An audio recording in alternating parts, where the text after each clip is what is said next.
बाबा के पास वतन में भोग लेकर के पहुंची। पहुंचने के साथ ही बाबा को विशेष भोग लगवाने वाले भाई बहनों की बहुत बहुत स्नेह भरी याद प्यार देते हैं।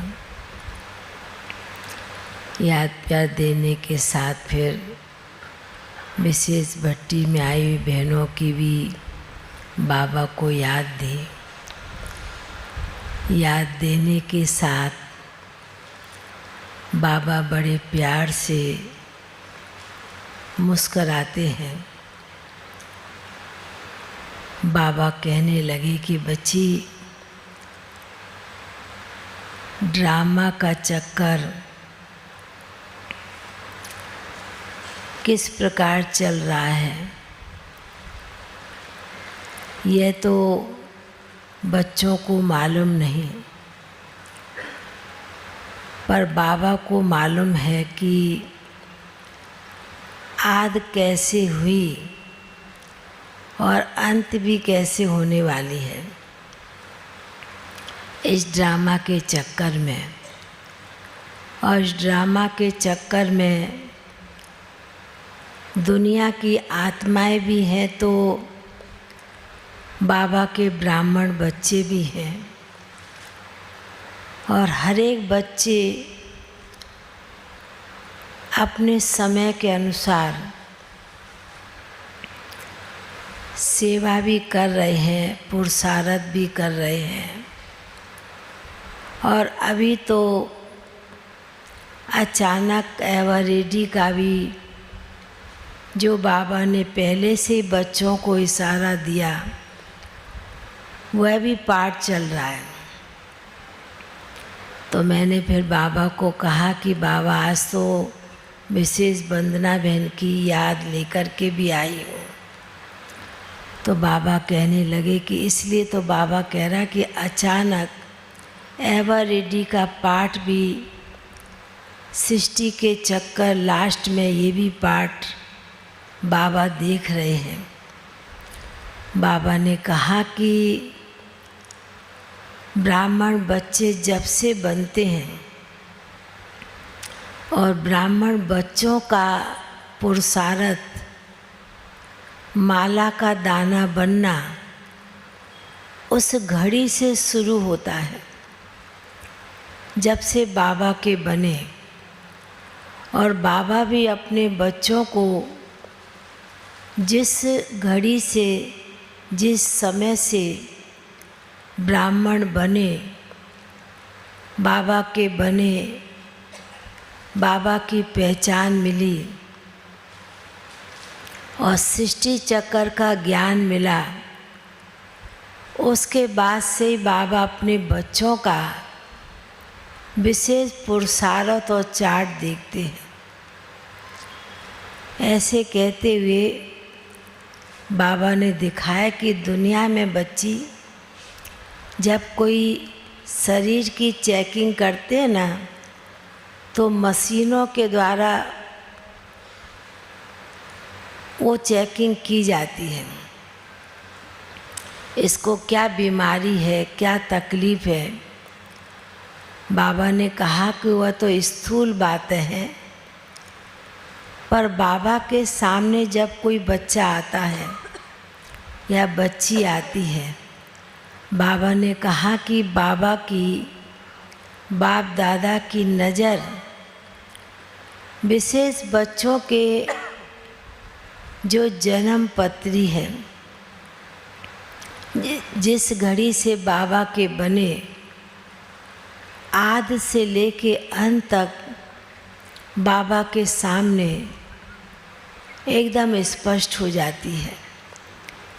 बाबा कहने लगे कि ठीक उसी प्रकार यह बच्ची भी अचानक के खेल में, अचानक के पाठ में,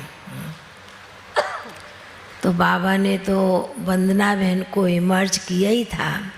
इस बच्ची से पूछो, इसको मालूम था? तो मैंने वंदना बहन को फिर कहा, पूछा कि वंदना बहन आप ऐसे अचानक इतना जल्दी आ गए, आपको कुछ महसूस हुआ? तो कहने लगी मुझे तो कुछ भी मालूम नहीं कि ऐसे थोड़ी तकलीफ़ होती है, पर एकदम से मेरा ड्रामा का पार्ट ऐसे बदल जाएगा। जो बाबा ने अचानक एवर रेडी कहा है वह पार्ट मेरे पर ही लागू होता है, जो मुझे भी मालूम नहीं था। बाबा ने कहा कि इसलिए बाबा ने हर ब्राह्मण बच्चों को ये लेसन पक्का कराया है कि कब भी कुछ होता है, जैसे प्रकृति अपना काम करती है, 5 तत्वों का भी कोई समय नहीं होता, वो कभी भी अचानक प्रकृति का भी प्रकोप हो जाता है। तो बाबा ने कहा कि इसलिए इस ड्रामा की लास्ट घड़ी अब पहुंच ही रही है और बाबा भी इस ड्रामा के पट्टे पर खड़ा हुआ है। बाबा के बच्चे तो हैं ही, पर बाप भी साक्षी होकर ड्रामा के इस लास्ट सीन को भी देख रहे हैं। तो बाबा ने कहा कि बच्ची के भाग्य को तो बाप देख रहे हैं कि जब से बनी बच्ची और बाबा की सेवा में तत्पर रही और तत्पर रहने के साथ शुरू से ही बाबा की आज्ञाकारी, बड़ों की वफादारी, ईमानदारी हो करके हर प्रकार से बच्ची सदैव बड़ों के साथ हाजी का पाठ पढ़कर चली है। तो बाबा ने कहा कि बच्ची के साथ तो बहुत ही ऊंचा पुण्य का खाता है। देखने में भले छोटी थी, पर अंदर आत्मा की गहराई, आत्मा का पाठ बच्ची को अंदर से बहुत रियलाइज करती रहती थी। अंदर का पुरुषार्थ सदैव लगन के साथ करती थी। ऐसे बाबा सुना रहे थे। और आज विशेष एक कॉलोनी के बनारसी भाई का भी भोग था।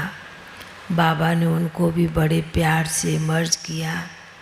बाबा ने कहा कि ये भी विशेष आत्माओं की जब याद और भोग आता है तो बाप तो उन बच्चों को इमर्ज कर ही लेते हैं।